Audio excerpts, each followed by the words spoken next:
안녕하세요 여러분, 수익률 상승에 도움을 드리고 싶은 헬퍼입니다. 금일 진행은 이제 간단한 마감 시황 설명드리고요. 그 다음에 이제 프로그램 매매, 오늘 금액은 크지 않지만 간단하게 살펴보고, 그 다음에 이제 코스피 200 선물, 코스닥 일중 수급 차트 살펴보도록 하고요. 그 다음에 이제 6월 선물 만기 이후로 현선물 수급, 그리고 이제 연초 이후로부터 코스피 현물 수급 살펴보고, 코스닥도 마찬가지로 똑같이 살펴보도록 하겠습니다. 그 다음에 이제 코스피, 코스닥, S&P, 나스닥 차트들 일단 먼저 살펴보기에 앞서서 좀 밸류에이션 지표부터 먼저 보도록 하고요. 이제 코스피 안에 있는, 이제 코스피나 주식 안에 있는 기대 수익률을 국고채 10년 금리로 이제 차감한 일드갭으로 이제 코스피, 코스닥, S&P 밸류에이션 살펴보도록 하고요. 그 다음에 이제 코스피랑 코스닥 신용잔고 추이도 한번 살펴보도록 하겠습니다. 그 다음에는 이제 S&P나 나스닥, 코스피, 코스닥 모두 다 이제 통화량 지표인 M2로, 이제 미국은 당연히 미국 M2, 한국은 당연히 한국 M2로 나눈 값으로 통화량 대비해서 지금 현재 증시가 통화량 대비해서 고평가인지 저평가인지 조금 알아보도록 하고요. 그 다음엔 ISM이나 수출액 같은 경우는 이제 월마다 발표하는 지수여서 이거는 생략하도록 하고, 그 다음에 이제 월간 이제 한국 수출액 데이터를 통해서 코스피 시가총액을 월 수출액으로 나눈 지표로 밸류에이션 한번 살펴보도록 하고요. 그 다음에 이제 코스피 시총과 이제 S&P를 글로벌 GDP로 나눈 수치로 이것도 이제 밸류에이션 살펴보도록 하겠습니다. 그 다음에 이제 하이힐드 스프레드를 통해서 지금 이제 위험 선호 구간인지 위험 회피 구간인지 한번 살펴보도록 하고요. 그 다음에 이제 코스피, 코스닥 등등 이제 좀 차트들 살펴보고, 그 다음에 이제 코스피 안에 있는 내재 변동성 살펴보고요. 필라델피아 반도체 지수, 니케이, 유로스톡스, 항생, 상해 종합 지수들 살펴보고, 그 다음에 이제 달러 인덱스랑 달러 원, 그리고 이제 WTI, 금, 그리고 이제 우리나라 국고채 10년, 미국채 10년 추이 살펴보도록 하고요. 그 다음에 이제 개인적으로 보유하고 있는 이제 키스코 홀딩스랑 현대해상, DB손보 살펴보도록 하고, KT도 보유하고 있는데 KT는 어차피 오늘 수요일날 하는 종목에 포함되어 있어서 그때 좀 같이 살펴보도록 하겠습니다. 그 다음에 이제 매도는 했지만 관심있게 지켜보고 있는 이제 효성화학, 오늘 좀 상승폭이 컸었는데 어제 오늘 효성화학과 CJ제일제당, DLENC, 그리고 이제 LG전자, GS 한번 살펴보도록 하고요. 그 다음에 오늘 사실 하는 종목이 SK하이닉스, 그리고 이제 네이버, KT, 페이스북도 이제 절대가치 평가랑 상대가치 평가로 같이 한번 살펴보고 방송을 마치도록 하겠습니다. 일단 제가 목이 계속 좋지는 않아가지고 좀 목소리가 좀 낮은 거는 좀 이해를 해주시면 감사하겠고요. 오늘 코스피 같은 경우에는 한 0.3% 정도 상승도 하고 하락도 하다가 결국 상승을 하면서 마감이 됐고요. 코스피 200 같은 경우에도 똑같이 하면서 한 0.4 정도 상승을 하면서 한 마감이 됐습니다. 코스닥 같은 경우는 좀 하락폭이 좀 살짝 있었다가 다시 좀 되돌리면서 한 0.5% 정도 이제 상승이 있었고요. 이 검은 색깔 선이 이제 코스피 200 차트고, 파란 색깔, 이제 빨간 색깔 영역이 프로그램 순매도 구간, 순매수 구간인데, 오늘은 거의 유사하게 흘러갔었고요. 프로그램 매도 구간이랑. 사실 금액이 크진 않았습니다. 외국인 64억 매도, 기관 277억 매도였으니까, 방향성은 똑같은 건 맞는데, 금액 자체는 크진 않았었고요. 일중 수급 같은 경우에는 아무래도 이게 블락딜 영향이 뒷단에는 좀 있는 것 같아서, 외국인 같은 경우에는 한 282억 정도 매수를 했고, 그 다음에 이제 기관 같은 경우도 한 200억 정도, 개인은 매수를 했고, 이제 개인은 한 164억 정도? 그러니까 264억 정도 매도를 하면서 오늘은 사실 크게 변동은 크진 않지 않았나 라고는 판단이 됩니다. 수급 자체는 오늘 움직임이 크진 않았고요. 이제 코스피 200 선물 같은 경우에는 개인 1,700억 정도 매수, 그 다음에 이제 외국인 300억 매도, 기관이 한 1,600억 정도 매도가 있었고요. 코스닥 같은 경우는 이제 개인이 3,200억 매수, 외국인 1,100억 매도, 기관이 한 1,800억 정도 매도가 있었습니다. 누적 수급 같은 경우 이제 코스피부터 살펴보면은 이제 6월 선물 만기 이후로부터 개인이 선물 한 19조 정도 매수를 하고 있고 특히 이제 외국인이 조금 매도 폭이 거세긴 하고요.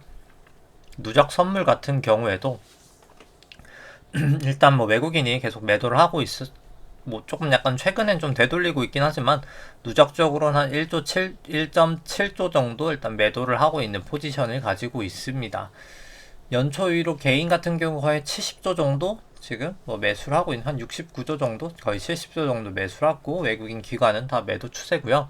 뭐 코스닥 같은 경우도 개인은 계속해서 매수를 하고 있는 상황이고 외국인이 뭐 조금 코스피랑은 다르게 현물도 이제 매수 추세고 이제 기관이 여긴 조금 더 매도 폭이 크고요. 선물 같은 경우에는 이제 기관이 매수, 외국인은 매도 포지션입니다. 뭐 현물 같은 경우에도 이제 누적적으로는 올해 개인이 한 10조 정도 지금 사고 있는 추세고요. 따라서 결국 특히나 이제 코스피 같은 경우도 그렇고 코스닥도 그렇고 뭐 사실 이렇게 개인만 사고 있는 장 자체는 뭐 사실 수급은 상당히 좋지 않다라고는 보여집니다. 수급만 봐서는 그렇고요. 뭐 차트 보기에 앞서서 일단 밸류에이션 지표부터 먼저 살펴보면은 이 파란 색깔이 이제 코스피고요. 빨간 색깔이 이제 코스피 안에 있는 기대 수익률을 국고치 10년 금리로 차감한 수치입니다. 뭐 두 자산 간의 수익률 차이다라고 해서 1득갭이라고 하고요. 높을 때 저평가, 이제 낮을 때 이제 고평가인데 19년 이후로 뭐 최저점 찍은 이때가 당연히 이제 거의 고점 부근이었었고요. 뭐 지금 좀 계속 빠지면서 올라가고 있지만 뭐 충분히 과거 대비해서는 밸류에이션 부담은 있는 구간이다라고는 보여집니다. 조금 약간 엑셀이 이제 하도 창이 많이 띄어져 있어가지고 좀 버퍼링이 되고 있긴 한 것 같고요. 이제 2000년부터 좀 긴 시계열로 보더라도 뭐 지금이 엄청 비싸다고는 사실 할 수 없는 구간이긴 한데 워낙 저금리 상황이기 때문에 근데 이제 뭐 그럼에도 불구하고 사실 저금리인 걸 감안했을 때는 충분히 밸류에이션 부담은 있는 구간이다 라고는 보여집니다. 이제 막 옆에 막 자동차가 막 음악을 키고 가고 있네요. 이제 코스닥 같은 경우에는 이제 코스닥 같은 경우 2018년 저점 부근까지 사실 내려왔다가 뭐 조금 조정을 보이고 있어서 뭐 좀 추가 조정 가능성이 있지 않을까라고는 보여지고요. 그 다음에 이제 S&P랑 코스피랑 뭐 같이 돼 있는 거 한번 보시면은 원래 이제 계속 좀 유사하게 움직이다가 이제 미중 무역 분쟁하는 그 시기부터 조금 약간 틀어지긴 했고요. 보통 이제 패권 전쟁할 때 항상 1위국이 좀 고밸류에이션을 받기 때문에 뭐 그 부분에 영향이지 않나라고는 보여집니다. 뭐 그럼에도 불구하고 일단 미국이 사실상 조금 더 이제 밸류에이션 부담은 있어 보인다라고 생각을 하고 뭐 한국도 뭐 그렇게 싼 구간은 아니다라고는 보여집니다. 그 다음에 이 수치는 이제 국고채 10년 금리로 차감한 게 아니라 이제 나눈 수치고요. 일드갭이 아니라 이건 이제 페드 모형이라고 합니다. 조금 더 이제 금리에 민감하고요. 이 수치 같은 경우에도 좀 뭐 과거 코로나 시점에 비하면 뭐 상당히 많이 내려와 있고 뭐 과거랑 대비해서도 많이 내려온 상황이기 때문에 뭐 충분히 좀 밸류에이션 부담이 있을 수 있는 구간이다 라고는 생각이 되고요. 뭐 그 다음 신용잔고 추이 같은 경우 한번 살펴보면은 코스피랑 이제 코스닥 합산 신용잔고 같은 경우에는 24조 5천억 정도 되면서 뭐 좀 그래도 많이 감소는 했습니다. 한 1조 정도 최고점 대비해서는 감소를 했고요. 좀 아무래도 이제 증시가 좀 반등하다 보니까 결국 좀 약간 갚아 나가는 부분이 있는 것 같습니다. 좀 단타 치고 빠지는 것도 있는 것 같고 결국 뭐 손절매로 좀 나가는 부분도 있는데 손절매가 아직 뭐 그렇게까지 많지는 않기 때문에 이제 결국 반대 매매로 꺾인 게 어마어마하게 많지는 않거든요. 저렇게 1조까지 꺾일 만큼 하루에 한 400조 정도 400억 정도 되는 걸로 알고 있기 때문에 뭐 그냥 좀 단기 반등 먹고 지금 빠져나가는 거지 않나라고는 생각이 되고요. 뭐 그럼에도 불구하고 일단 뭐 신용잔고 상당히 높은 수치이기 때문에 조심할 필요성이 있다라고 보여지고요. 신용잔고를 코스피 시총으로 나눈 수치도 뭐 사상 최고치에서 이제 딱 빠지고 있죠. 근데 이제 사실 이렇게 최고점 치고 빠질 때가 항상 좀 안 좋긴 하거든요. 뭐 그렇기 때문에 좀 조심할 필요성이 있다라고 보여집니다. 뭐 증감 속도 사실 이렇게 떨어질 때가 항상 리스크가 있는 상황인데 뭐 똑같이 뭐 사실 지금 이렇게 빠지고 있는 구간이어서 뭐 그렇게 긍정적이게 보이진 않고요. 뭐 코스닥 같은 경우는 차트만 보여드리고 뭐 설명은 생략하도록 하겠습니다.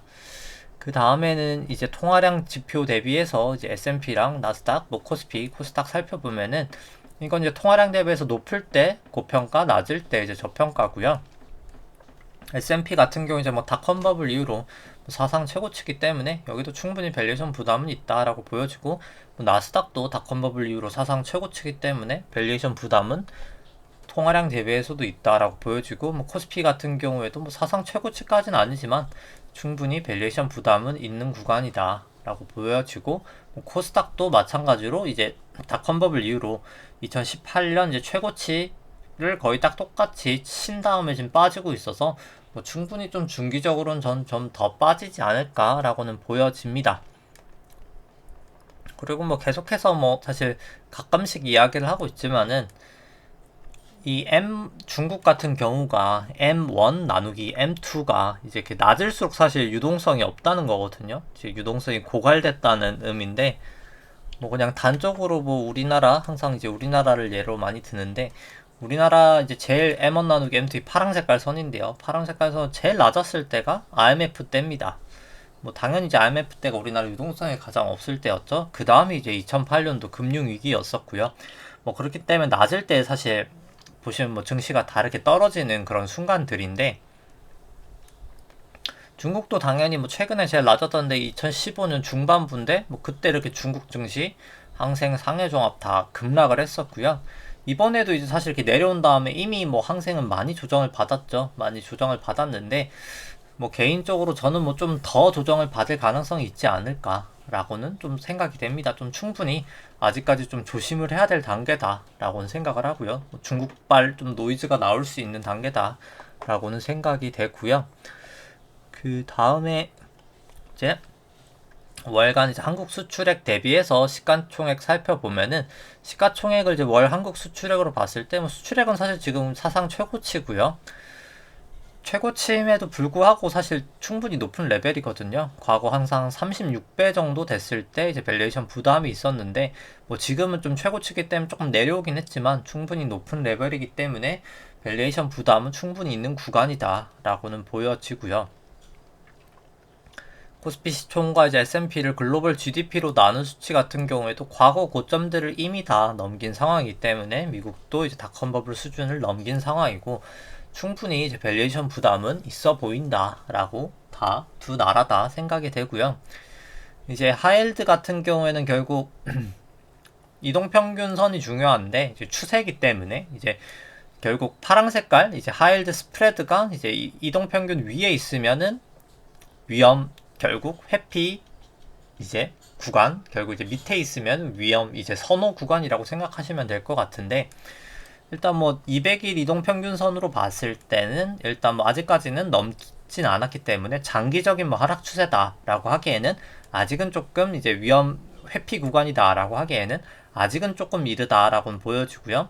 근데 이제 120일 이동평균선으로 봤을 때는 이미 넘었기 때문에 중기적인 위험 회피 구간이다라고 했을 때는 맞다라고 생각이 됩니다. 코로나 이후로 지금 뭐 120 이동평균선 처음으로 지금 넘어선 거거든요. 그렇기 때문에 이제 코로나 이후로 드디어 이제 좀 위험 회피 구간에 진입을 했다라고 생각이 될 것 같고, 단기적으로 이제 50 이동평균선으로 보더라도 이렇게 크게 넘은 거는 이번이 처음이거든요. 단기 구간으로 봤을 때도 좀 위험 회피 구간에는 진입을 했다라고는 이미 볼 수 있을 것 같습니다. 그 다음에 이제 뭐 차트를 살펴보면은 코스피 같은 경우에는 이제 뭐 엘리어트 파동상 결국 이제 여기까지가 1파 코로나 저점 이후로 여기가 2파, 여기가 이제 3파, 여기 4파, 여기가 이제 그냥 5파 고점이 맞았을 것 같고요. 결국에 그냥 뭐 단적으로 볼린저 밴드 200으로 보더라도 볼린저 밴드 200이 넘었을 때가 이때죠. 그렇기 때문에 이제 여기가 넘었을 때 3파, 여기 5파지 않았을까라고 생각이 되고요. 다시 이제 조금 지우고 이제 다시 가면은 이제 결국 여기가 이제 5파 치고 나서, 그럼 여기가 좀 약간 애매했었는데 여기부터 이제 파동 매기는 게 좀 애매했었는데, 그럼 여기가 이제 작은 A파, 여기까지가 작은 A파, 여기가 그럼 결국 작은 B파, 여기가 이제 그럼 이제 C파지 않을까. 그리고 이 거는 이제 조금 이따 사실 내려가고 나서 이제 올라가는 걸 더 봐야 되겠지만, 이 작은 A, B, C가 모여서 결국 큰 A가 될 것 같고, 이 다음에 B가 나오고 아마 C가 나오지 않을까인데 뭐 결국 이건 이제 B가 올라가는 걸 좀 봐야 되지 않을까 라고는 생각이 됩니다. 일단 뭐 개인적으로 아직까지는 A, B, C, B, C 이렇게 나오지 않을까 생각은 되고요. 일단 뭐 일목균형표로 봤을 때 뭐 18을 상대에게 보기보다는 일단 일목균형표로 봤을 때 뭐 이제 전환선은 넘어섰고요. 이제 근데 아직 기준선은 좀 넘어서진 못했고 9일 26일 프랭스팬 뭐 구름대 다 미치기 때문에 뭐 아직까지 그냥 추세만 봤을 때는 하락 추세다라고 보여집니다. 일봉상 일단 뭐 도지 모양이 나온 게 뭐 추세 전환 보통 시그널이기 때문에 그렇게 긍정적이진 않은 것 같고요.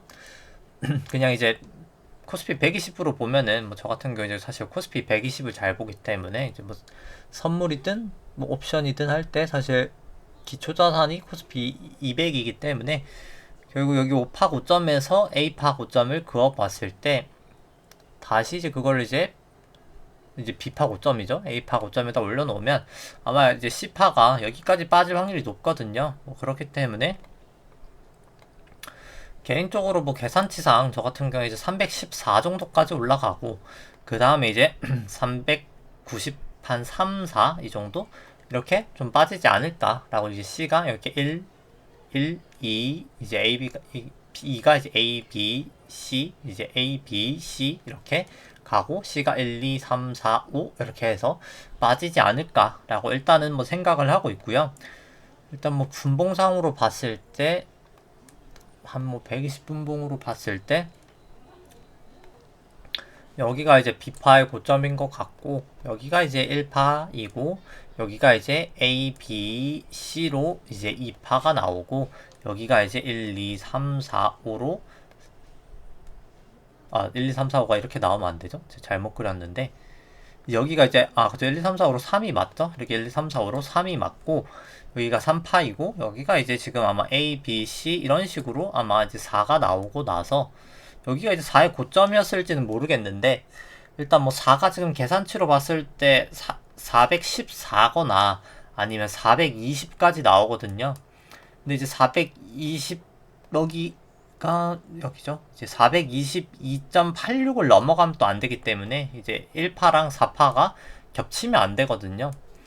그렇기 때문에 이제 넘지 않는 수준에서 뭐 여기 언저리 저 같은 경우는 이제 뭐 바로 내릴 수도 있고 뭐 아니면 이게 뭐 420 뭐 근처까지도 갈 수는 있겠지만은 이렇게 결국 갔다가든 바로든 좀 이렇게 빠지지 않을까 라고는 뭐 일단 아직까지는 생각을 하고 있는데 뭐 이건 일단 뭐 좀 더 추세를 보긴 봐야 될 것 같긴 합니다. 왜냐면 그냥 이제 뭐 120분봉상 뭐 그냥 추세만 봤을 때는 뭐 전환선 기준선 다 호전되고 뭐 9일 26일 프랭스팬 다 호전됐기 때문에 뭐 일단 뭐 120 이동평균선 상 이제 120 분봉상 뭐 크게 추세는 문제는 없기 때문에 뭐 저야 그냥 안전하게 미리 해진 해놨지만 어제 뭐 사실 뭐 지금 딱 뭐 엘리어트 파동 말고는 뭐 딱히 팔아야 될 뭐 그렇게 근거는 없기는 합니다. 뭐 그래서 뭐 좀 나름 뭐 그냥 조금 더 이제 객관적인 기준으로 생각해보면 그냥 뭐 200일 이동평균선 하회하면 뭐 팔면 되지 않을까 라고도 뭐 생각이 되는 것 같고요. 뭐 일단 저는 좀 빠질 확률이 있지 않나. 뭐 엘리어트 파동을 제가 잘못 썼을 수도 있겠지만 맞다고 가정했을 때는 좀 그런 가능성은 좀 있지 않나 라고 보여지긴 하고요. 뭐 중기적인 추세로 봤을 때도 예를 들어서 구주봉을 봤을 때도 볼린저 밴드 계속 위에서 타고 가다가 이제 내려와 버렸죠. 내려와 버렸기 때문에 RSI도 매도 시그널 나고 뭐 중기적으로는 좀 빠질 가능성이 더 크지 않나라고는 보여집니다. 3주봉으로 보더라도 이제 파라블릭 매도 시그널 나오고 전환선 하회했고 MACD 이제 매도 시그널 나오고 RSI도 뭐 매도 시그널 나왔기 때문에 뭐 결국 중기적으로는 전 더 빠지지 않을까라고는 보여지긴 하고요. 주봉상으로도 뭐 전환선 기준선 다 하회하고 이미 뭐 9일 26일 프랭스팬 뭐 26일 프랭스팬은 뭐 소폭이나 뭐 호전이긴 합니다만 차트가 이렇게 좋지는 않기 때문에 뭐 저는 좀 중기적으로는 좀 조심할 필요성이 있다라고 생각이 되고요. 뭐 코스닥 같은 경우에는 뭐 기준선을 넘어서긴 했지만 뭐 그렇게 좋은 모습으로 넘어서지는 않아가지고 뭐 이것도 일단 뭐 좀 내일을 좀 지켜봐야 될 것 같습니다. 뭐 내일이 좀 중요할 것 같고요. 일단 뭐 여기도 일단 뭐 아직까지는 추세가 그렇게 좋진 않기 때문에 뭐 적어도 사실 구름대를 좀 넘겨야 되지 않을까라고는 생각을 하는데, 뭐 코스닥 같은 경우는 사실 또 파동이 막 그렇게 깔끔하진 않아서 조금 더 사실 애매한 부분은 있는 것 같습니다. 결국 그냥 애매할 땐 그냥 구름대를 넘어야 뭐 확실히 좀 깔끔할 것 같긴 하고요. 뭐 코스닥 150 같은 경우도 이제 구름대를 사실 이미 넘겼고 어제부터 해서 뭐 다 넘겼는데 일단 26일 프랭스팬 호전은 안 돼서 여기 이제 26일 프랭스팬이 좀 호전이 돼야 되지 않을까라고 생각이 되고요. 그 다음에 이제 뭐 S&P 같은 경우에는 일단 뭐 계속 사상 최고가를 뭐 경신을 하고 있기는 한데, 일단 뭐 S&P 같은 경우도 결국 여기까지가 이제 1파고 여기가 2파고 여기가 이제 3파고 여기가 이제 4파고 4팔 여기를 보냐 여기를 보냐 차이는 있겠지만 뭐 결국 어디를 보든 간에 결국 여기 지금 5파이고 5파의 길이가 지금 생각보다 기간도 상당히 길다라고는 생각이 들거든요. 연장 파동이라고 보여지는데, 연장을 했다고 쳐도 상당히 긴 파동이기 때문에 뭐 결국 곧 끝나지 않을까라고는 생각을 합니다. 왜냐면 이미 전고점 한번 넘어서면 좀 새로운 파동이 나오고 있는 상황이기 때문에 아마도 이제 이 파동의 끝이 끝일 것 같긴 한데, 뭐 일단 뭐 아직 끝나진 않았으니까 뭐 굳이 뭐 사실 먼저 매도할 필요는 지금 단계에선 없다라고는 보여지고요. 뭐 전환선이든 기준선이든 좀 기준을 정해놓고 그게 깨지면 매도를 하면 되지 않을까라고는 보여집니다. 그리고 이제 120분봉상 지금 사실 볼린저 밴드가 상당히 모여있긴 하거든요. 그래서 이것도 이제 곧 위든 미치든 좀 튈 것 같기는 합니다. 좀 그 방향성이 좀 어디든 좀 위든 미치든 좀 튈 것 같긴 하고요. 뭐 나스닥도 뭐 똑같은 상황입니다. 뭐 나스닥도 일단 볼린저 밴드를 타고 가고 있긴 한데 뭐 계속 일단 잘 타야지 볼린저 밴드 타다가 이탈이 되면 조금 리스크가 있지 않을까라고는 보여지고요. 근데 다만 뭐 아직까지 추세는 문제는 없다 라고는 보여지고, 나스닥도 똑같이 볼린저들 모여 있어서 위든 미치든 튈 것 같다고 생각을 합니다. 일단 뭐 그리고 이번 주에 뭐 사실 27일 날 우리나라 시간으로 한 10시쯤 되죠. 잭슨홀이 있는데 뭐 잭슨홀에서 뭐 그렇게 뭐 엄청나게 뭐 사실 강한 얘기가 나오진 않을 것 같긴 하고요. 근데 뭐 살짝 그냥 언급 정도 아마 하지 않을까라고 생각을 합니다. 뭐 그리고 사실 테이퍼링 얘기가 나오는 건 이제 9월 FOMC일 것 같기는 하고요. 근데 이제 뭐 변화일로 봤을 때 뭐 사실 코스피도 그렇고 뭐 코스피 200도 그렇고 주봉상 이제 변화일로 봤을 때 오랜만에 얘기를 해보면은 이제 65주 변화일에는 아무 문제가 없었고, 그 다음에 이제 결국 76주 이제 변화일이 왔거든요. 이제 이번 주에 드디어. 그래서 이제 여기서 이제 결국 고점이 되고 저점이 되진 못했지만 사실 그 전주가 일단 지금 상은 이제 저점이었는데, 여기가 이제 위든 미치든 좀 약간 추세 전환이 좀 될 수 있는 구간이지 않을까라고는 보여집니다. 그래서 결국 아마 제가 봤을 때 그냥 뭐 아닐 수도 있겠지만 그냥 이번 주에 우리나라가 저점이 일단 올 수도 있지 않을까라고는 변화일상으로도 생각이 되긴 하고요. 저점 오고 이제 B가 왔다가 이렇게 C로 빠질 수도 있지 않을까. 그냥 시간론만 봤을 때는 완전히 이제 이거는 소설이긴 합니다만, 일단 뭐 좀 조심을 해야 될, 위든 미치든 조심을 해야 될 한 주지 않을까. 특히 이번 주 아니면 이 다음 주, 이제 보통 변화일 다음 주가 조금 약간 변화가 되긴 하거든요. 그래서 이제 좀 둘 다 조심을 해야 되지 않을까라고 생각을 합니다. 그 다음에 코스피 안에 있는 이제 내재 변동성 V 코스피 같은 경우에는 뭐 오늘 뭐 사실 그렇게 큰 움직임이 없었기 때문에 변동성도 뭐 큰 움직임은 없었고요. 지금 당장은 뭐 전환선 기준선 다 하회하고 있기 때문에 뭐 그렇게 크게 위협적이진 않지만, 일단 언제든 26일 프랭스팬 호전될 수 있는 구간이기 때문에 뭐 계속 좀 조심은 해야 될 구간이다 라고는 보여지고요.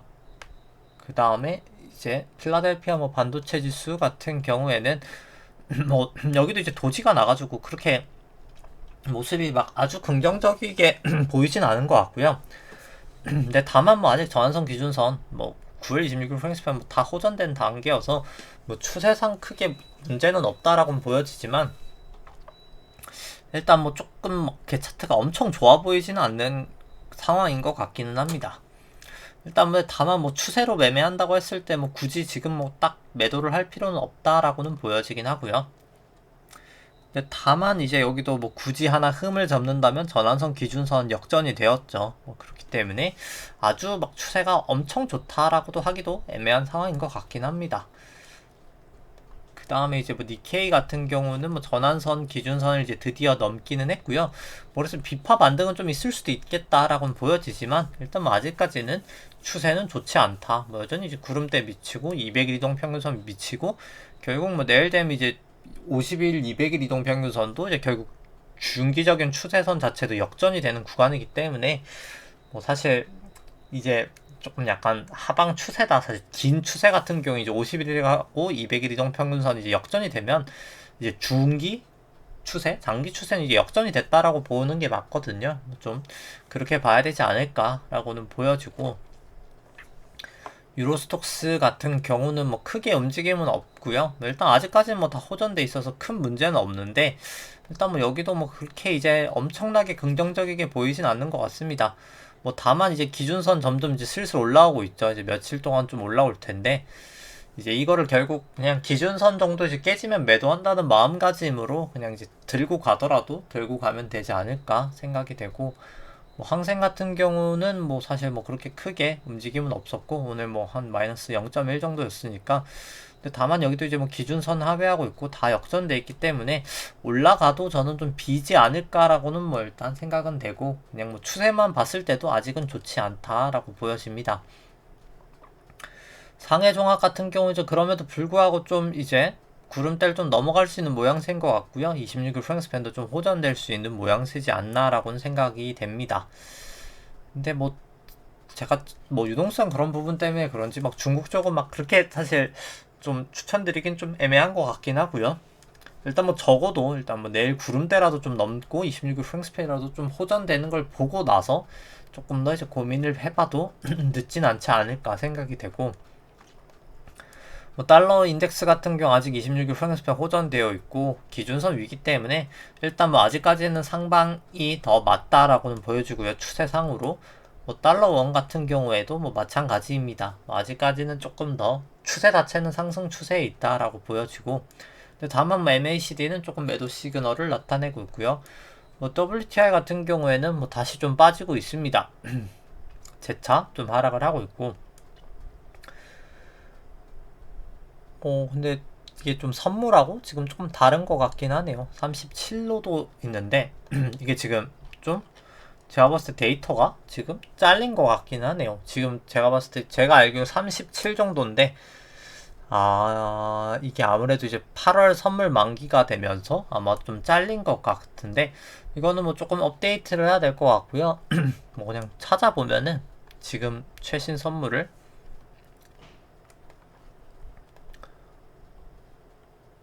지금 뭐 WTI 찾으면 되겠죠? 뭐 선물이 아마 지금 좀 잘려 있는 것 같은데 근데 다 잘려 있네요. 이것도 왜 20일까지 지금 다 잘려 있고 이제 밑에 있는 것만 남아 있는 것 같은데 다시 이제 얘로 저장을 하면 되겠네요. 네. 결국 이제 24일 어제까지 했던 거 기준으로 했을 때 이제 좀 선물 만기된 영향 때문인 것 같은데 좀 반등을 한 상황이고요. 일단 근데 뭐 아직까지 기준선은 하회하고 있기 때문에 뭐 아직 완벽하게 상승 추세다라고 하기에는 조금 애매한 것 같고 그나마 다행인 건 뭐 26일 프랭스팬은 좀 호전이 되긴 했습니다. 근데 이제 뭐 오늘 결국 내일 결국 다시 이제 팍팍 올라가지 않는 이상 재차 이제 좀 역전될 수 있는 상황이어서 뭐 결국 이제 오늘 내일 움직임이 조금 중요하지 않을까라고 생각은 되고요. 그 다음에 이제 뭐 금 선물 같은 경우에는 금도 또 잘려 있네요. 결국 금도 이제 20일까지니까 또 이게 업데이트가 계속 안 돼 있었나 보네요. 금도 새 걸로 바꿔보면은 결국 이제 12월 그냥 금 선물로 바꿔버려야 되겠네요. 이게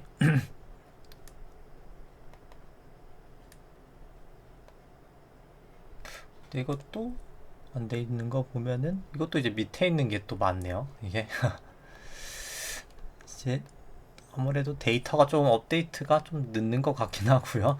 일단 뭐 금 같은 경우에 실질금리가 뭐 사실 조금 요즘에 빠지고 있긴 한데 이제 그 부분에도 불구하고 일단 뭐 수요와 공급에 의해서 조금 올라가고 있는 것 같긴 하고요. 근데 결국에 사실 실질금리는 전 조금 더 올라간다고 봐서 지금 마이너스 한 1% 정도 되는데 플러스 되면 결국 좀 빠질 것 같긴 하고요. 빠졌다가 그 다음에 지급증금비금 풀리면서 이제 이때 좀 받는 기회를 조금 노려야 되지 않을까라고 생각을 합니다. 일단 뭐 아직 구름대를 넘어서진 못해가지고 구름도 근데 그럼에도 불구하고 일단 26일 후행스팬 뭐 호전될 수 있는 모양새는 나타내고 있고요. 뭐 좀 단기적으로는 더 갈 수도 있다고는 보여지긴 합니다. 근데 좀 중기적으로는 결국 실질금리 때문에 조금 빠지고 올라가지 않을까 생각은 들긴 하고요. 네, 달러 인덱스는 최근 게 맞죠. 이제 국고채 10년물 같은 경우에는 우리나라 오늘 뭐 거의 보합 정도에서 그냥 마감이 됐고요. 이제 뭐 전환선 기준선 붙어 있고 이제 다시 이제 9일 26일 후행스팬 다 호전됐기 때문에 뭐 저는 조금 이제 상승 추세로 가지 않을까라고는 뭐 개인적으로는 생각이 되고요. 이제 미국채 10년물 같은 경우도 뭐 다 사실 넘어가 있죠. 지금 이제 전환선 기준선 다 위에 있고 9일 26일 후행스팬도 이제 다 호전되는 모양새이기 때문에 구름대만 넘으면 돼서 뭐 저는 좀 이제 조정받고 좀 올라가지 않을까라고는 뭐 개인적으로 좀 보고 있습니다. 그 다음에 이제 뭐 키스홀딩스 같은 경우는 뭐 오늘 뭐 크게 움직임은 없고요. 근데 이제 뭐 그나마 뭐 계속 사실 뭐 차트가 그렇게 좋아 보이진 않는데 엄청 좋지는 않는데 뭐 그래도 이제 다행인 거는 계속 이제 120 이동평균선을 좀 지지를 받으면서 이 부분에서 크게 사실 이탈이 없긴 하거든요. 이 증시 하락폭 감안했을 때 뭐 이 정도이면은 결국 지금 누군가가 받아주는 사람이 있다는 거긴 합니다. 사실 거래량이 워낙 없는 종목이긴 하지만 뭐 누군지는 모르겠지만 누군가가 계속 사실 받아주고 있다는 거긴 하거든요. 아니면 누군가가 많이 팔진 않거나 결국 사실 수요와 공급이 이 정도면 좀 그래도 작동은 하고 있는 구간이다라고는 보여지기 때문에 뭐 수급이 사실 이 정도 차트면 지금 사실 대부분의 종목들을 감안했을 때 그러니까 절대적인 기준으로 봤을 때는 뭐 엄청 좋은 차트는 아닌데 뭐 사실 지금 그냥 상대적인 기준으로 봤을 때는 뭐 그렇게 나빠 보이진 않는다. 26일 후행스팬도 호전이 결국 되긴 됐기 때문에 뭐 엄청 나빠 보이진 않고요. 뭐 충분히 사실 뭐 약간 좀 어떻게 보면은 좀 기간 조정을 좀 받고 있긴 하죠. 지금 그렇기 때문에 뭐 사실 언제든 좀 칠 수 있지 않나라고는 생각을 합니다. 결국 이제 120일 여기 이동평균선만 깨지 않고 버티고 이제 간다고 치면은 충분히 한번 이제 기모으기 하고 좀 갈 수 있지 않나라고는 뭐 개인적으로 뭐 제가 들고 있어서 희망적인 얘기를 하는 건지 모르겠지만 뭐 충분히 이제 업황이 좋기 때문에 제가 봤을 때 대주주들이 이런 기회를 굳이 놓칠까라는 생각은 들긴 하고요. 뭐 그래서 이제 사실 2분기 실적도 좋았고 3분기 실적도 좋을 수밖에 없는 상황이기 때문에 제가 봤을 때 이럴 때 결국 주주 환원 정책 나오면서 좀 상속세 납부를 하지 않을까. 결국 주식담보대출로 받은 돈 갚아야 되거든요. 결국 이제 매달 이자만 엄청나게 하기 때문에 저희 기준으로 사실 엄청난 돈이죠. 뭐 저희 연봉의 몇 배가 되는 돈이 지금 나가고 있는데 이제 그런 걸 감안했을 때도 뭐 멀지 않은 시점에 좀 하지 않을까라고는 생각이 되고요. 그 다음에 이제 절대가치 평가를 봤을 때 현재 주가 한 2만 원 정도 되고요. 나머지 이제 실적 전망치 이 정도 나온다라고 감안을 했을 때 뭐 그래도 거의 한 242%, 한 6만 8천 원까지도 갈 수 있는 내재 가치는 보유하고 있는 주식이다라고는 생각이 됩니다. 그 다음에 이제 뭐 현대해상이랑 뭐 DL 손보는 뭐 차트는 하나만 설명드리고요. 뭐 똑같기 때문에 거의 뭐 현대해상 같은 경우는 일단 뭐 기준선을 살짝 넘어서진 못했지만 뭐 DB 같은 경우는 넘었고요. 뭐 근데 사실 뭐 크게 넘고 그런 건 아니기 때문에 근데 아직 뭐 여전히 26일 후행스팬 호전되어 있고 뭐 이 정도면 뭐 사실 차트도 전환선 기준에서 하회하고 있긴 하지만 뭐 그렇게 크게 나빠 보이진 않는 차트다라고는 보여집니다. 뭐 특히 이제 장기 차트로 봤을 때는 뭐 전환선 넘어섰고 9일 후행스팬 넘어서고 파라볼릭 땡땡이 딱 매수 시그널 나와서 뭐 딱 차트는 좋아 보이고요. 뭐 3주봉으로 봤을 때도 뭐 구름대에서 좀 막히긴 했는데 뭐 재차 좀 돌파 시도하지 않을까. 나머지도 다 호전되어 있고 주봉상으로도 뭐 다 호전되어 있기 때문에 뭐 추세는 괜찮다. 지금 다른 종목들에 비해서는 괜찮다라고 보여집니다. 뭐 DB도 마찬가지고요. 뭐 상대 가치 평가로 봤을 때 DB가 조금 사실 밸류에이션 부담은 더 있긴 하고요. 근데 다만 이제 좀 자본 적정성, 이제 RBC가 여긴 한 240 정도 돼서 뭐 조금 더 자본 적정성은 좋은 게 일단 좀 프리미엄은 받고 있지 않나라고는 생각이 되고요. 현대해상 이제 RBC가 한 190 정도 되기 때문에 조금 더 훨씬 더 사실 저평가가 되어 있는 것은 사실입니다. 그래서 그냥 좀 믹스를 두 개 다 그냥 사실 결국 그냥 이제 업종 자체에 투자하는 전략이기 때문에 그냥 결국 좀 믹스를 해서 그냥 들고 가자라고 마음 편히 결국 누가 조금 더 오르든 좀 배 아프지 않게 그냥 둘 다 지금 들고 있는 상황이고요. 그 다음에 이제 효성화학 같은 경우에는 뭐 오늘 반등을 좀 그래도 크게 했죠. 어제 오늘 반등을 하면서 파라블릭 매수 시그널 나오고 전환선은 좀 넘어섰습니다. 그래서 뭐 기준선까지도 좀 넘어서면 뭐 그때 조금 이제 관심 있게 보면 되지 않을까라고는 생각이 되고요. 사실 내재 가치는 충분히 좋은 회사입니다. 뭐 내재 가치만 봤을 때는 현재 주가 한 36만원 정도 되고 나머지 이제 실적 전망치 이렇게 나온다라고 감안했을 때 뭐 결국 한 100만원까지도 이제 갈 주식이기 때문에 뭐 사실 언제든지 올라갈 수 있는 포텐셜은 가지고 있는 주식이다라고는 보여지고요. 그 다음에 이제 뭐 제일제당 같은 경우에는 일단 뭐 전환선은 좀 넘어섰습니다. 근데 지금 그럼에도 불구하고 아직 뭐 기준선 구름대 다 미치기 때문에 뭐 추세는 아주 좋다라고 말하기엔 조금 어려운 것 같고요. 그 다음에 이제 뭐 차트 말고 이제 절대 가치로 봤을 때 현재 주가 한 44만원 정도 되고 나머지 이제 실적 전망치 이 정도 나온다라고 감안을 했을 때 그래도 한 60% 정도 올라갈 수 있는 내재 가치는 보유하고 있다라고는 보여집니다. 그 다음에 이제 뭐 DLENC 같은 경우는 일단 뭐 조금 전환선에서 조금 약간 저항을 받은 모양새고요. 일단 뭐 여기도 내재 가치는 상당히 좋은데 일단 뭐 차트는 아직까지 그렇게 이게 상승 추세다라고 하기까지는 조금 더 봐야 되지 않을까라고는 생각이 되고요. DLNC 같은 경우에는 현재 주가 한 13만원 정도 되고 나머지 실적 전망치 이 정도 나온다라고 감안을 했을 때 뭐 그래도 한 38만원까지도 갈 수 있는 내재 가치는 보유하고 있다. 내재 가치는 상당히 그래도 괜찮은 주식이다라고는 생각이 되고요. 그 다음에 LG전자 같은 경우에도 이제 뭐 여전히 추세가 좋지 않기 때문에 뭐 지금 당장 매수할 필요는 없다라고는 생각이 되고요. 뭐 당연히 이제 기술적 반등 정도까지는 있을 수 있다라고 생각을 하는데 아직 좀 추세적인 반등이다라고 하기는 이른 것 같고 현재 주가 한 14만원 정도 되고 나머지 실적 전망치 이 정도 나온다라고 감안을 했을 때 그래도 한 70% 정도는 올라갈 수 있는 내재 가치는 존재한다 라고는 생각이 됩니다. 그 다음에 GS 같은 경우도 일단 아직 기준선은 넘어서진 못하고 있긴 하고요. 기준선 조금 넘어야 될 것 같고 그 다음에 이제 절대가치 평가로 봤을 때 뭐 현재 주가 한 41,500원 정도 되고 나머지 실적 전망치 이 정도 나온다라고 감안했을 때 한 150% 정도 상승 여력은 있다라고 생각이 됩니다. 그 다음에 이제 오늘 살펴볼 종목은 뭐 SK하이닉스, 네이버, KT, 페이스북 살펴보도록 하고요. SK하이닉스부터 먼저 살펴보면 절대가치 평가를 봤을 때 한 10만원 정도 현재 주가인데 뭐 실적 전망치 이 정도 나온다라고 감안을 했을 때 그래도 뭐 내재가치 상으로는 한 100% 정도 이제 절대가치 상으로는 갈 수 있다라고 보여지는데 뭐 사실 삼성전자나 SK하이닉스나 뭐 좀 상대가치 평가가 조금 더 잘 맞는 것 같긴 하고요. 이 파란 색깔이 주가고 이 연두 색깔이 기대 수익률인데 높을 때 결국 저평가, 낮을 때 이제 고평가인데 어떻게 보면 딱 과거 거의 고점이 이제 기대 수익률을 치면 이제 비쌀 때가 한 10%였거든요.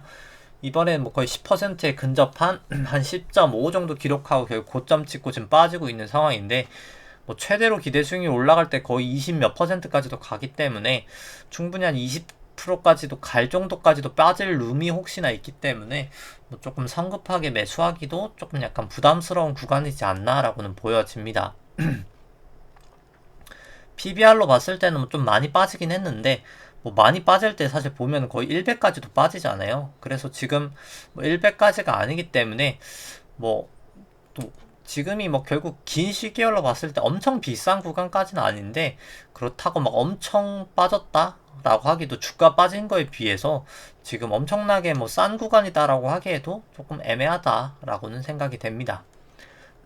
그 다음에 이제 뭐 상대가치 평가 말고 이제 차트를 보면은 일단 뭐 차트상 뭐 결국 반등은 당연히 이렇게 워낙 급락을 하면 기술적 반등은 당연히 있을 수밖에 없는데, 과연 이게 지금 여기서 조정이 그냥 이제 끝이 났느냐, 아니면 이제 재차 반등을 하는 척 하다가 이제 다시 한번 빠지느냐이긴 한 것 같은데, 일단 뭐 제가 봤을 때 일단 뭐 최소한 기준선이라도 좀 넘겨야 되지 않을까라고는 생각을 합니다.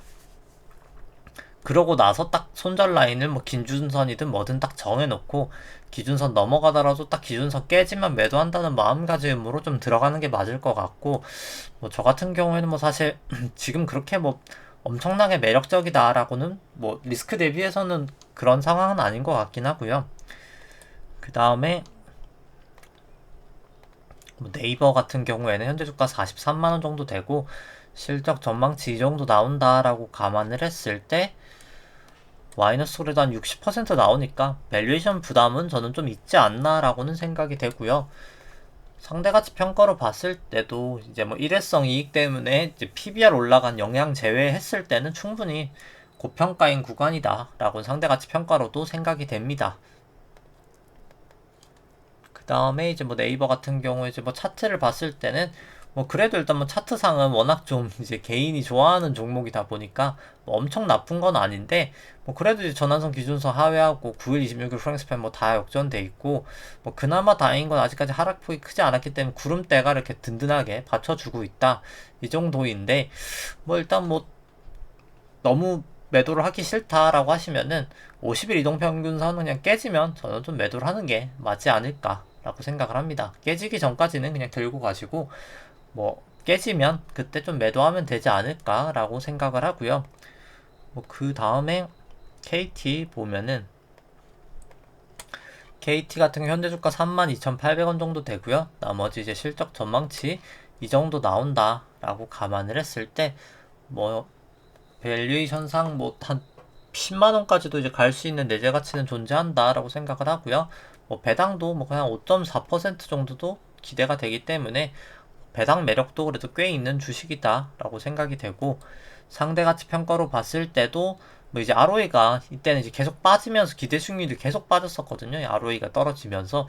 근데 이제 ROE가 다시 이제 상승 추세로 진입하고 있기 때문에 조금 더 사실 길게 봤을 때도 좀 갈 수 있지 않나라고는 뭐 개인적으로 생각을 합니다. KT 같은 경우에도 뭐 일단 아직까지는 일단 뭐 구름대 안에 있어서 뭐 그렇게 엄청 좋다라고는 할 수 없긴 하고요. 뭐 9일 26일 프랑스팬 다 역전돼 있어서.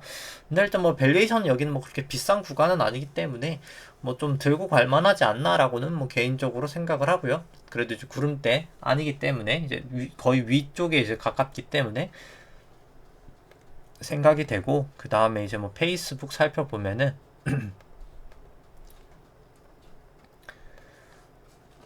페이스북은 뭐 일단 전환선 기준선 다 위에 있고 뭐 9일 26일 프랑스 펌프 다 호전돼 있어서 뭐 지금 당장은 문제가 될 게 전혀 없는데, 일단 볼린저 밴드가 상당히 모이고 있어서 위든 밑이든 결국 튈 거거든요. 그래서 좀 밑으로 만약에 혹시나 튄다면 그냥 기준선 깨지면 딱 매도를 하시면 좋지 않을까 라고는 생각이 됩니다. 뭐 그리고 사실 어제 뭐 AMC나 게임스탑이 엄청나게 이제 개인들 매수를 많이 하면서 이제 급등을 했는데 뭐 거의 한 30%씩 올랐죠 이제. 근데 결국 사실 그냥 저는 뭐 사실 모든 걸 다 먹을 순 없거든요. 이제 뭐 그런 거 있잖아요. 결국 이제 사실 내가 뭐 예를 들어서 로또 번호를 뭐 이제 뭐 세 자리여서 그냥 1, 2, 3을 딱 샀으면 당첨이 됐다 이렇게 생각을 하는데, 그게 뭐 사실 그렇게 생각을 하고 안 사는 경우가 뭐 엄청 많기도 하고, 사실 세상에 모든 걸 다 먹을 순 없잖아요. 이제 뭐 모든 업종 이제 올라가는 모든 업종들을 다 먹을 수도 없고, 결국 확률의 문제거든요. 분명히 뭐 사실 밸류에이션이 안 좋다고 해서 못 올라가는 건 전혀 아닙니다. 뭐 밸류에이션 정말 아예 적자가 나는 회사도 뭐 쭉쭉 뭐 10배씩 뭐 작전하는 회사들 갈 수도 있고 올라갈 수 있는데, 결국 투자라는 게 긴 시간 동안 살아남는 게 중요하거든요. 이게 퍼센트기 때문에 결국 내가 막 이렇게 10%뭐 연에 뭐 예를 들어서 100%, 100%, 막 100% 이렇게 벌더라도 마이너스 90%한 방 나면 그냥 거의 다 잃는 거거든요. 그렇기 때문에 그냥 이제 30% 꾸준하게 해도 그냥 꾸준한 30%가 훨씬 더 낫기 때문에 제가 봤을 때 그냥 안정성 있게 밸류에이션도 있고, 이제 밸류에이션도 가격도 결국 나쁘지 않고, 거기다가 그냥 뭐 차트 이게 뭐 결국 수급이겠죠. 뭐 수급도 나쁘지 않은 주식을 사는 게 뭐 개인적으로는 제일 좋지 않나라고 생각을 하고, 뭐 차트랑 수급을 보는 게 좀 정신적으로는 스트레스 있을 수도 있거든요. 결국 막 내려가는 게 신경 쓰일 수도 있잖아요. 예를 들어서 그럼 그냥 적어도 밸류에이션이라도 좋은 주식을 사는 게 중기적인 수익을 봤을 때 뭐 조금 남들이 뭐 조금 더 먹는 것 같을 때 뭐 좀 약간 손해 본다라고 생각을 할 수 있겠지만, 결국 안전하다라는 측면을 고려해 봤을 때는 오랜 시간 동안 훨씬 더, 이제 오히려 한 10년 뒤를 생각을 해 봤을 때 뭐 테마주 사서 사실 재벌됐다는 사람은 없잖아요. 근데 이제 뭐 가치 투자를 해서 재벌된 분들은 생각보다 많거든요. 뭐 그렇기 때문에 좀 안정적인 투자를 하시는 것을 개인적으로 뭐 좀 추천을 드리고, 밸류에이션이 안 좋은 주식은 그냥 올라가도 내 돈이 아니다 라고 생각을 하면 그냥 마음이 편하지 않을까 라고 생각을 합니다. 근데 물론 가장 좋은 거는 밸류에이션 좋은 주식을 사도 올라가는 걸 보고 이제 환호를 하는 거겠죠. 이제 뭐 이제 그런 상황이 될 수 좀 좋지 않을까라고 생각을 하고, 사실 올해만 해도 사실 이제 뭐 방송 같이 해서 투자하신 분이면 이제 그래도 좀 아실 수 있겠지만 수익이 나쁘진 않거든요. 저도 이제 뭐 레버리지를 써서 저 같은 경우에 사실 세 자리가 넘기는 하는데, 이제 뭐 파생도 쓰긴 해서 이제 세 자리가 좀 더 많이 넘긴 하는데, 뭐 굳이 그렇게 안 썼어도 제가 봤을 때 올해 그냥 투자한 것만 했을 때도 한 70%? 70% 이상은 나올 것 같은데, 그냥 현물만 레버리지 안 썼어도 한 7, 80% 지금 나올 것 같은데, 정확하게 계산은 사실 안 해가지고 난 7, 80% 나올 것 같긴 한데, 뭐 사실 물론 이제 올해 장이 뭐 좋은 것도 있겠지만은, 뭐 생각해보면은 연초 대비해서 그렇게까지 장이 많이 오르지도 않았잖아요. 코스피로 봤을 때 뭐 코스피 2800부터 해봐야 한 10% 올랐는데, 뭐 그냥 어느 정도 이제 가치 기술적 투자만 해도 현물로 한 7, 80% 이제 벌 수 있으면, 뭐 보통 그냥 그 정도로만 복리로 쌓아가도, 여기서 이제 예를 들어서 증시가 올라간 부분 제외하더라도 뭐 사실 연에 뭐 못해도 한 30%는 사실 좀 노력하는 투자자는 할 수는 있긴 하거든요. 이제 평균으로 봤을 때 빠지는 장 포함해도 결국 해지하면 되고, 예를 들어서 그냥 좀, 저도 이제 밸류에이션 봤을 때 이제 이 부분이 좀 뭔가 싸다 싶어서 결국 해지를 했었는데, 한 344 정도? 349 정도여서 여기서 이렇게 했었는데, 뭐 그렇게 했을 때 빠지는 거 손실 안 보고 결국 올라갈 때 좀 먹고 이러면 뭐 충분히 이제 긴 시간 동안 너무 막 그렇게 무리를 하지 않더라도 원하는 목표에 갈 수가 있거든요.